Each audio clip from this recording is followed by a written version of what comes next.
Hi everyone, my name is Michael Norton and I'm an advanced level RAP facilitator, and I am also one of the National Engagement and Recovery Leads with the Office of Mental Health Engagement and Recovery. Welcome to Tutorial 8, our final tutorial in our series looking at Wellness Recovery Action Planning, otherwise known as RAP. Today we're going to focus on post-crisis planning, and that bears the question, why do we need to look at post-crisis planning? This stems from Mary Ellen Copeland's own experience of being in hospital and returning home after her crisis. She found that when she was leaving hospital, there was no one to bring her from hospital to home.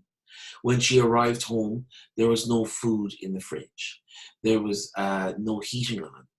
There was bills piled up on the table, and she also received a phone call from her previous employment asking her to go to work the very next day. All these additional triggers or stressors caused her to relapse and go back into hospital. And from that, post-crisis planning was born. Post-crisis planning is a process whereby you gradually take back responsibility. And through the RAP plan's 8-phase process, you eventually put down a plan to eventually take back responsibility.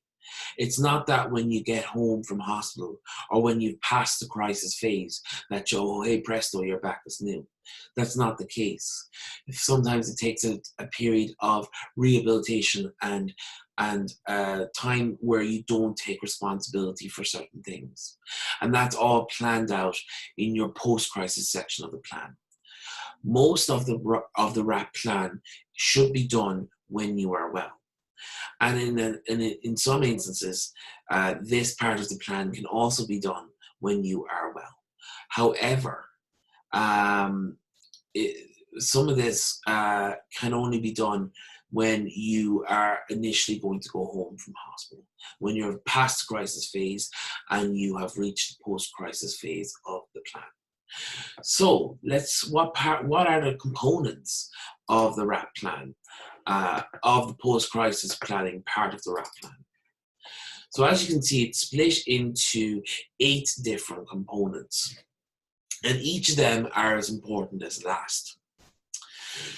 So as you can see, the first part of the post-crisis planning is signs that I am out of crisis. And this is really important because this shows a sign for your supporters that actually this person is out of crisis now. They are ready to take back some responsibility, not all the responsibility, but some of it. This is literally a copy and paste exercise from the last section of the crisis planning phase of the RAP plan. We then go into discharge. And if you remember Mary Ellen Copeland's story from the beginning of this workshop or of this tutorial, when she was being discharged, she didn't have anyone to take her from hospital to home. And these are the kind of things you need to start thinking about in your post-crisis plan. Who is that person that is going to pick me up from hospital at discharge? Who's going to be that person that's going to drive me from hospital to home? But also, you're looking at the support you need after you're discharged home. And these sort of things is having someone to go and do the shopping for me, having someone to ring my work and say that I need a bit of time. But the thing is, you gradually take back responsibility from that. So in week 1, you might only go to shopping once. You might only go for a walk once. You might only cook once. However, as you progress through the weeks of your post-crisis planning phase, you gradually take back that responsibility. And that will be explained more at the end of this tutorial as well. So the supports around your discharge come back to your main supporters and what you would require them to do when you are at the post-discharge phase or post-crisis phase, such as helping you with the shopping, helping you with the washing, helping you with the bills, all that kind of stuff that may seem very, very daunting when you've actually left hospital. What's also really important when you're looking at the post-crisis planning phase is that signs that I may begin to feel worse. And this is really important because even though we've come out of hospital, we've come out of the crisis phase, there is nothing to say that we can't relapse back into a crisis. And therefore, you need to put down the signs that things are starting to become bad again. And that's where you put this, that's what you put in this section of the plan. When another really important aspect of the post-crisis plan is reflecting on your previous plan. And in this section, specifically looking at the wellness tools and toolbox. And looking at what kind of things do I need to add in now that I know will help me in the future. So you might remember that we've done the wellness toolbox in, I believe, tutorial 2. These are the things that help you to feel good when you start to feel a bit down in yourself, or they're the things that you use to support you in your wellness on a day-to-day basis. So maybe now that you've gone through a crisis, maybe you have found out that maybe some of my wellness tools that I had previously don't work, and now that I need to replace them.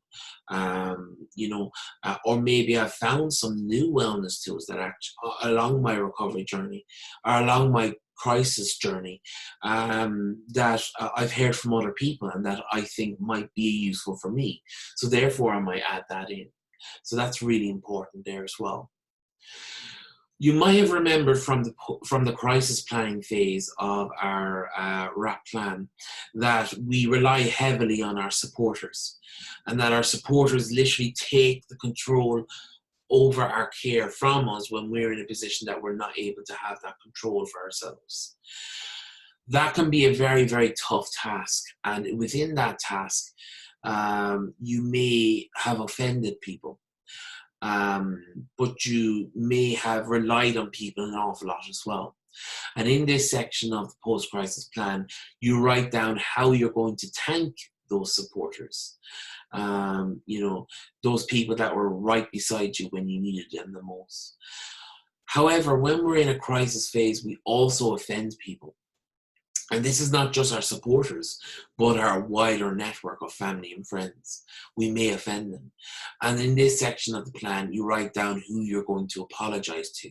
That may be your supporters, but that may be the wider community as well. What's really important as well is showing to your supporters the signs that I can use my daily maintenance plan again. That's really important because that shows your supporters that you are no longer in a post-crisis phase and that you've now returned to a wellness phase where you can use your daily maintenance plan again to show for your own wellness. And a lot of these signs that I can use my daily maintenance plan again come from the first section of the daily maintenance plan, which is what am I like when I am well. So this is a really telltale sign that, you know what, you are back to your wellness again. You've reached a new level of recovery and you're back to wellness. So therefore, I can ease back on taking the responsibility for you again. And that's really important for both the supporter and the service user or the person in general, because it gives both people an aim to work towards. You might have heard me mention previously when I was talking about the wellness tools and toolbox and how we update that. It is important to update that with the new information you've had. It's the very same with every other aspect of this plan. And that's because for some reason, even though you've implemented your daily maintenance plan, even though you've followed your action plans for your triggers, your early warning signs, and when things are breaking down, you still reached a phase where you were in crisis, where you had lost control. And therefore, in this section of the plan, requires you to reflect back on that time and kind of think, what were the things that did not work for me? And therefore, you need to change your plan accordingly or update your plan accordingly based on what you find from that reflection.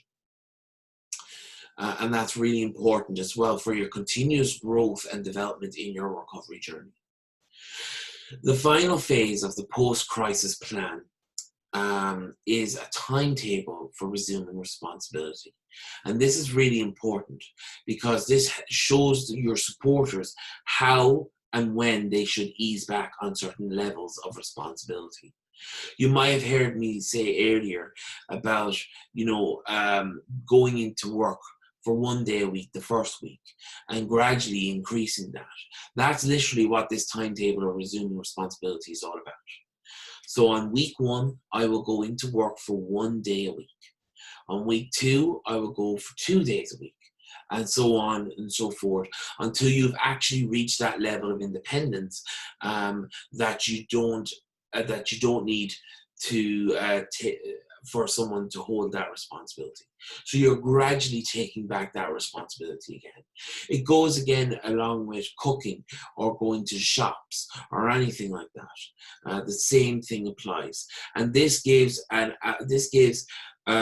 your supporters, along with yourself, a pathway out of holding on to that responsibility and giving that responsibility back. It gives that pathway, and that's why it's really important.